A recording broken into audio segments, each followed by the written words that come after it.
नमस्कार, मैं श्रुति सिंह। स्वागत है आप सभी का इनसाइड झारखंड न्यूज के इस बुलेटिन। चलिए जानते हैं आज की कुछ खास खबरों के बारे में। खबरों की शुरुआत करते हैं राजधानी रांची से। राजधानी रांची के मोराबादी मैदान स्थित ऑक्सीजन पार्क में सेव अर्थ मिशन 2024 वन प्रमंडल रांची द्वारा सांस्कृतिक कार्यक्रम का आयोजन किया गया। कार्यक्रम का मुख्य उद्देश्य एवं पूरा थीम वातावरण को किस प्रकार से स्वच्छ बनाए, इस बात पर आधारित होगा। साथ ही सांस्कृतिक कार्यक्रम के माध्यम से लोगों को जागरूक करने का ये एक प्रयास है। सांस्कृतिक कार्यक्रम का शुभारंभ सरस्वती वंदना एवं कथक नृत्य से हुआ, जिसका थीम वर्षा ऋतु आगमन और उसकी मनमोहक वातावरण एवं मोर नृत्य के रूप में दर्शाया गया। प्रस्तुत सांस्कृतिक कार्यक्रम में वातावरण की शुद्धता को लेकर मनमोहक झांकी, महिषासुर वध नृत्य, सैंड आर्ट की प्रस्तुति द्वारा पृथ्वी को बेहतरीन रूप से दिखाया गया। साथ ही आयोजन में झारखंड की पारंपरिक शैली में tribal fashion show, Nagpuri dance विशेष आकर्षण का केंद्र बिंदु बना रहा।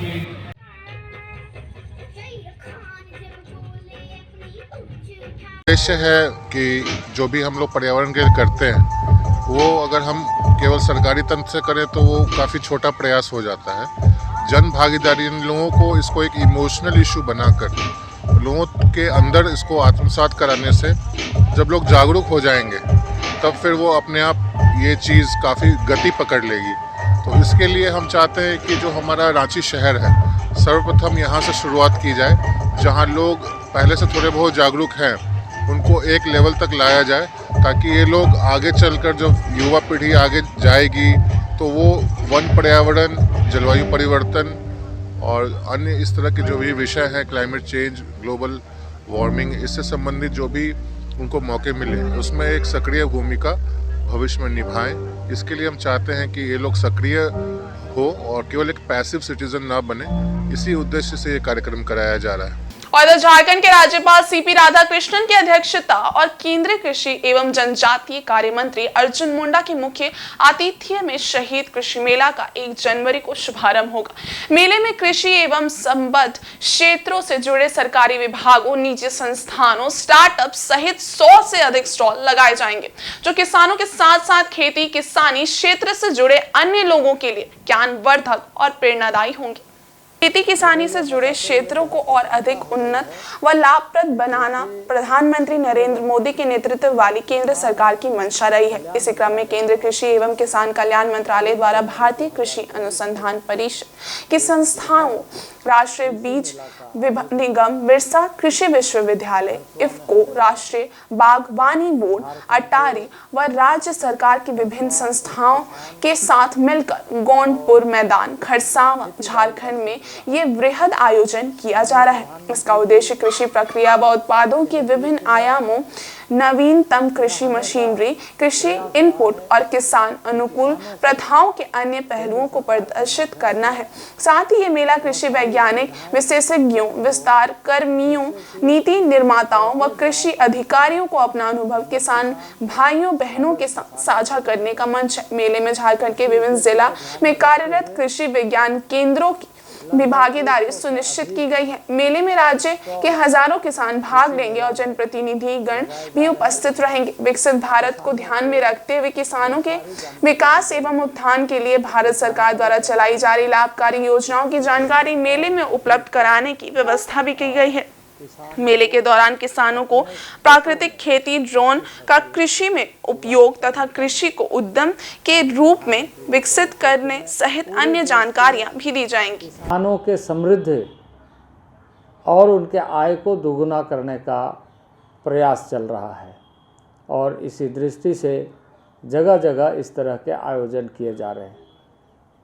मुझे आशा है कि इस आयोजन में आप सभी शरीक होंगे और मैं विशेष तौर से आप सभी को आमंत्रित करता हूं, आग्रह करता हूं, निवेदन करते हुए ये कहना चाहता हूं कि आप इस आयोजन में सम्मिलित हों और यहाँ आकर आप स्वयं देखें कि कृषक को और कृषि क्षेत्र को हम किस तरीके से अधिक लाभान्वित कर सकते हैं। स्वयं कृषि के सारे सुविधाओं से युक्त होकर आप सारे किसान इससे लाभान्वित हो सकते हैं। वहीं कोल्हान प्रमंडल के मुख्यालय चाईबासा की पिलई हॉल में आज भाजपा अनुसूचित जनजाति मोर्चा प्रदेश कार्य समिति की 2 दिवसीय बैठक शुरू हुई। केंद्रीय मंत्री अर्जुन मुंडा, राज्यसभा सांसद समीर उरांव, एसटी मोर्चा के प्रदेश अध्यक्ष शिव शंकर उरांव सहित अतिथियों ने दीप प्रज्वलित कर और पंडित दीनदयाल उपाध्याय, श्यामा प्रसाद मुखर्जी, भगवान बिरसा मुंडा सहित अन्य महापुरुषों की तस्वीर पर पुष्प अर्पित कर बैठक का शुभारंभ किया। भारतीय जनता पार्टी जिंदाबाद, जिंदाबाद, जिंदाबाद, भारतीय जनता पार्टी जिंदाबाद। इससे पूर्व मंत्री अर्जुन मुंडा द्वारा भाजपा का ध्वज फहराया गया। कार्यकर्ताओं को संबोधित करते हुए केंद्रीय मंत्री अर्जुन मुंडा ने कहा कि कार्य समिति की बैठक में आगामी वर्ष होने वाले चुनाव को लेकर चिंतन होगा और रणनीति बनाई जाएगी। उन्होंने कहा कि नए वर्ष में हम सभी नए संकल्प के साथ आगे बढ़ेंगे, ऐसी उम्मीद है। 2 दिवसीय कार्य समिति की बैठक को अनुसूचित जनजाति मोर्चा के राष्ट्रीय अध्यक्ष और राज्यसभा सांसद समीर उरांव, प्रदेश अध्यक्ष शिव शंकर उरांव सहित अन्य वक्ताओं ने भी संबोधित किया। उद्घाटन सत्र के बाद कार्यकर्ताओं के साथ आगामी लोकसभा और विधानसभा चुनाव को लेकर रणनीति पर चर्चा हुई। इसके बाद सांस्कृतिक कार्यक्रम का आयोजन किया गया। बैठक के दूसरे दिन 31 दिसंबर को प्रदेश अध्यक्ष और पूर्व मुख्यमंत्री बाबूलाल मरांडी शामिल होंगे और कार्यकर्ताओं को संगठन की मजबूती और आगामी चुनाव को लेकर क्या और कैसे तैयारी करनी है, इसकी जानकारी देंगे। सांसद श्री समीर उरांव जी का स्वागत।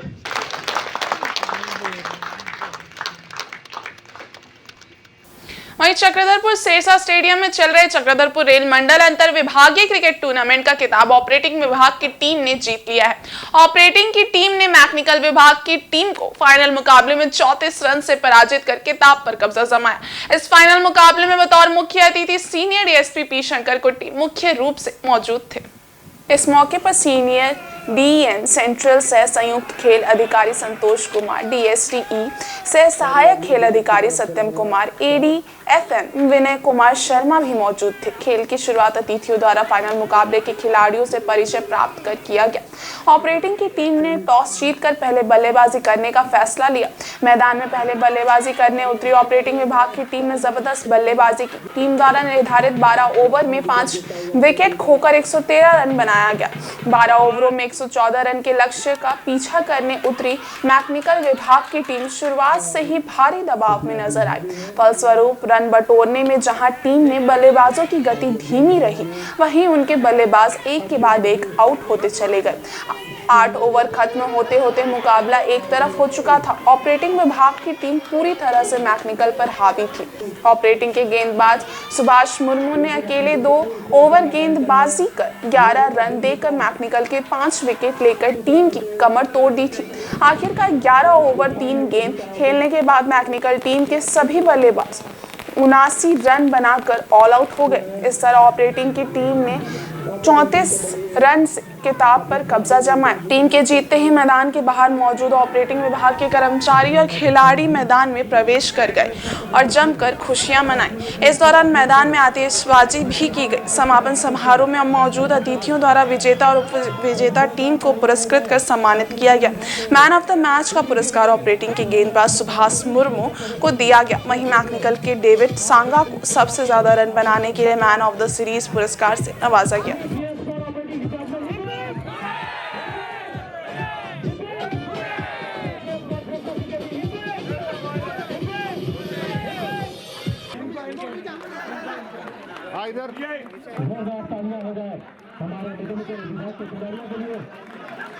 अंतर विभागीय क्रिकेट टूर्नामेंट का जो आयोजन किया गया था वो काफ़ी सफलतापूर्वक अपने चरम पे आके खत्म हुआ और लोगों का इंतजाम देख के ऐसा लगा कि ऐसे टूर्नामेंट हमेशा होते रहने चाहिए।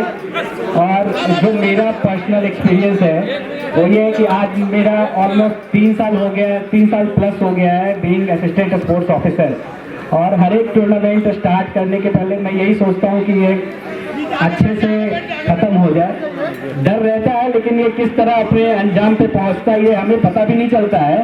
ये इस कारण से होता है क्योंकि इसके पीछे जो भी लगे हुए रहते हैं लाइक हमारे जीएस, एजीएस, देन सारे sports support staff like grounds में जो एसएलटी का पीए सिस्टम रहता है, इलेक्ट्रिकल का सिस्टम रहता है, सब लोग अपना अपना काम बहुत अच्छे तरीके से करते हैं, तो मैं उनका पूरे दिल से धन्यवाद करता हूं। और इसी तरीके से हर एक आयोजन में हम लोग का साथ देते रहे। ये टूर्नामेंट आगे आने वाले वक्त में और भी अच्छे अच्छे टूर्नामेंट का आयोजन किया जाएगा और हम लोग फुल्ली कॉन्फिडेंट रहेंगे कि ये ऐसे आयोजन होते रहे और खेल भावना के साथ ये होता रहे और अपने अंजाम तक भी पहुंचता रहे। तो मैं लास्ट में सब लोगों को, मैं इंडिविजुअली नाम नहीं ले पाऊंगा, लेकिन यहाँ ग्राउंड में उपस्थित सब लोगों का धन्यवाद करता हूँ, specially print media, TV media और सारे यहाँ पे दर्शक जो भी यहाँ पे प्रेजेंट है, मैं उनको पूरे दिल से धन्यवाद करता हूँ। Thank you, thanks a lot. और इधर राज्य सरकार जल, जंगल व जमीन के नाम पर राजनीति कर रही है, लेकिन जल, जंगल व जमीन के असली हकदार यहाँ के आदिवासियों के हित के लिए सरकार कोई काम नहीं किया है। ये बातें नीरसा की विधायक अपर्णा सेन गुप्ता ने सरायकेला भाजपा कार्यालय में प्रेस कॉन्फ्रेंस के दौरान कही। उन्होंने कहा कि वनपट्टा नौकरी में 28% आरक्षण, दलितों को सरकारी नौकरी में 12% आरक्षण, किसानों को मुफ्त में बिजली, अन्य कई योजनाओं में राज्य सरकार असफल साबित हुई है। उन्होंने कहा कि झारखंड बेहाल है और हेमंत सरकार मालामाल हो रही है। केंद्र सरकार की गरीब कल्याण योजना की राशि की बंदरबांट की जा रही है, अधिकारी मालामाल हो रहे हैं। राज्य में सुरक्षा के नाम पर कुछ भी नहीं किया जा रहा है। हत्या, दुष्कर्म, लूट व अपहरण के मामले लगातार बढ़ रहे हैं। हेमंत सरकार के कार्यकाल में बालू एवं कोयला की जमकर लूट हुई है और सरकार के मंत्री संतरी मालामाल हुए हैं। इस अवसर पर भाजपा जिला अध्यक्ष विजय महतो व उपाध्यक्ष राजा सिंह देव ने कहा कि राज्य सरकार के चुनाव के समय कई घोषणाएं की थी, परंतु उन घोषणाओं को धरातल पर नहीं उतार सकी है।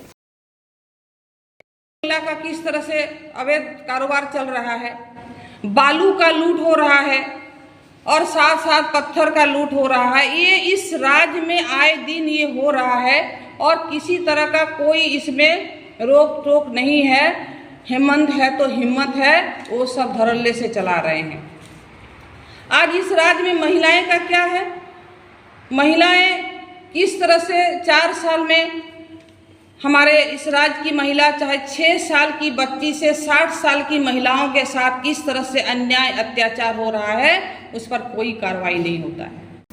वहीं इधर आदित्यपुर गमरिया मुख्य मार्ग पर टोयोटा शोरूम के सामने और रॉन्ग साइड से आ रहे ट्रक ने बाइक सवार दंपति को धक्का मार दिया। मौके पर मौजूद ट्रैफिक पुलिस की टीम ने जख्मी को रेस्क्यू किया।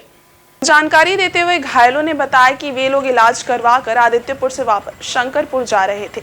इसी बीच टोयोटा शोरूम के पास रॉन्ग साइड से आते हुए ट्रक ने उन्हें जोरदार टक्कर मार दी, जिससे वे लोग मौके पर ही गिर गए और उन्हें जोरदार चोट लगी, जिसमें महिला का पांव फ्रैक्चर हो गया है। वहीं मौके पर ट्रैफिक पुलिस की टीम द्वारा घायलों को रेस्क्यू किया गया है।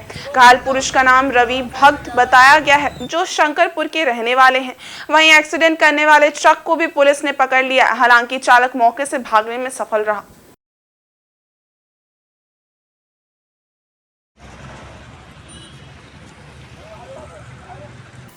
चंदन क्यारी के विधायक एवं पूर्व मंत्री अमर कुमार बावरी शनिवार को जमशेदपुर पहुंचे, जहां उन्होंने पत्रकारों के समक्ष राज्य की हेमंत सरकार को घेरते हुए कहा कि ये अब तक की सबसे असफल और कुशासन वाली सरकार रही है। इनके कार्यकाल में हर वर्ग के लोग ठगे गए हैं, जिसका खामियाजा चुनाव में देखने को मिलेगा। बिष्टुपुर तुलसी भवन में प्रेस वार्ता आयोजित कर अमर बावरी ने कहा कि झारखंड की जनता को अपने लोक लुभावन बातों में फंसाकर हेमंत सोरेन ने सत्ता हासिल की है। उन्होंने चुनाव के समय वादा किया था कि 5 लाख युवाओं को रोजगार देंगे, हर सरकारी कार्य करने वाले कर्मियों को स्थायी कर देंगे, राज्य में हर कोई सुरक्षित रहेगा। लेकिन इन 4 सालों में ऐसा कुछ नहीं हुआ। हर वर्ग के साथ वादा खिलाफी की है। इनके कार्यकाल में आदिवासी शोषित हो रहे हैं, महिलाओं के साथ बलात्कार हो रहा है। इतना ही नहीं, जेल के अंदर से पत्रकार को भी धमकी दी जा रही है, लेकिन सरकार के कान में जूं तक नहीं रेंग रहा। हद तो तब हो गई जब कानून की शपथ लेने वाले मुख्यमंत्री ईडी का समन नहीं कर रहे हैं, उसका मुकाबला करने से पीछे हट रहे हैं। उन्हें ईडी का समन करते हुए अपनी बातों को रखना चाहिए। सरकार के इस वादा खिलाफी के प्रति राज्य की जनता में नाराजगी है। जनता ने इस सरकार को 100 में से 100 माइनस दी है और इंतजार में है कि चुनाव कब आए और वो अपना सही मताधिकार का प्रयोग कर सके। लोकप्रिय विधायक, इस राज्य के यशस्वी के रूप में कार्य कर रहे जिला अध्यक्ष श्री राकेश सिंह जी उपस्थित हैं। मैं सीधे आग्रह करता हूं आदरणीय श्री अमर बावरी जी से ये सरकार अभी तक के झारखंड की सबसे विफल सरकार रही है, सबसे भ्रष्टाचारी सरकार रही है, सबसे ज्यादा वादा खिलाफी करने वाली एक धूर्त सरकार रही है। इन्होंने अपने आप को पूरी तरह से अपराधियों के गिरफ्त में अपने आप को छोड़ दिया है, उसके गिरफ्त में चले गए। आज जेल के अंदर हत्याएं हो रही है, जेल के अंदर से खुलेआम एक समाचार पत्र के संपादक को धमकियां दी जा रही है।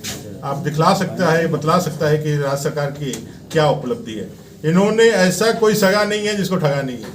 युवाओं को ठगा है 5 लाख नौकरियों का झांसा दे करके, 5,000 7,000 के बेरोजगारी भत्ता दे करके इन्होंने ठगा है उन तमाम संविदा कर्मियों, अनुबंधन कर्मियों, निविदा कर्मियों और डेली के लोगों को। इन्होंने ठगा है हर एक किसान को, इन्होंने ठगा है हर एक मजदूर को, महिलाओं को। इन्होंने अन्याय किया है यहाँ के मूलवासी आदिवासी दलितों के, उनके बच्चे आज असुरक्षित है। हर दिन 5 दुष्कर्म की घटनाएं, 5 हत्याएं हो रही है, 100 से ज्यादा दंगे हुए हैं, सबसे ज्यादा राजनीतिक हत्याएं इस राज्य के अंदर हुई है। ये सरकार पूरी तरह से विफल है, सभी चीजों पे, सभी स्तर पे, सभी पैमानों पे विफल है। इस राज्य सरकार को 100 में से -100 राज्य की जनता दे रही है और सिर्फ उस दिन का इंतजार कर रही है कि किस दिन उनके अपने मताधिकार का प्रयोग करने का मौका मिले और इस राज्य सरकार को आने वाले 50 सालों के लिए सत्ता से बाहर निकाले। वहीं सरना धर्म कोड को मान्यता दिए जाने की मांग को लेकर आदिवासी सेंगल अभियान द्वारा आहूत शनिवार को भारत बंद ग्रामीण क्षेत्रों में असरदार रहा। सेंगल के कार्यकर्ताओं ने चाईबासा में बाजार व दुकानें बंद रखी। इसका यातायात व्यवस्था पूरी तरह ठप रही। सरकारी कार्यालयों पर भी बंदी का असर देखा गया। सरकारी व निजी व्यावसायिक प्रतिष्ठानों में अन्य दिनों की अपेक्षा भीड़ कम रही। देना होगा सरना धर्म कोड कॉलम देना होगा अरे सरकार होश में आओ। संगठन के पदाधिकारी और कार्यकर्ता बंद को सफल बनाने के लिए शनिवार को चाईबासा की सड़कों पर उतरे। बैनर पोस्टर के साथ सड़क जाम करके सरना धर्म कोड को मान्यता दिए जाने की मांग को लेकर नारेबाजी की।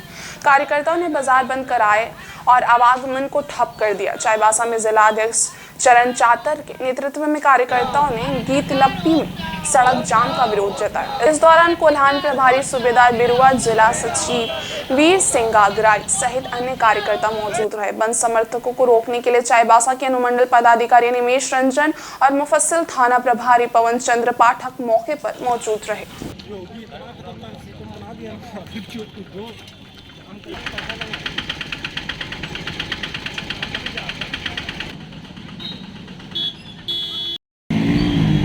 आज पूर्व निर्धारित तिथि के अनुसार 30 दिसंबर 2023 को सरना धर्म कोड को लेकर भारत बंदी है। भारत देश में लगभग 15 करोड़ आदिवासी है, परंतु अभी तक आदिवासियों को धार्मिक मान्यता नहीं मिला है सरकार द्वारा। इसीलिए हम लोग पूरे भारत में प्राकृतिक पूजक आदिवासी अपनी धार्मिक मान्यता को लेकर धार्मिक मान्यता प्राप्त करने के लिए हम लोग भारत बंद किए हैं, रेल रोड चक्का जाम किए हैं। और इस बुलेटिन में बस इतना ही। ब्रेक के सवार है कुछ और खास खबरें, तब तक के लिए देखते रहिए इनसाइड झारखंड न्यूज। धन्यवाद।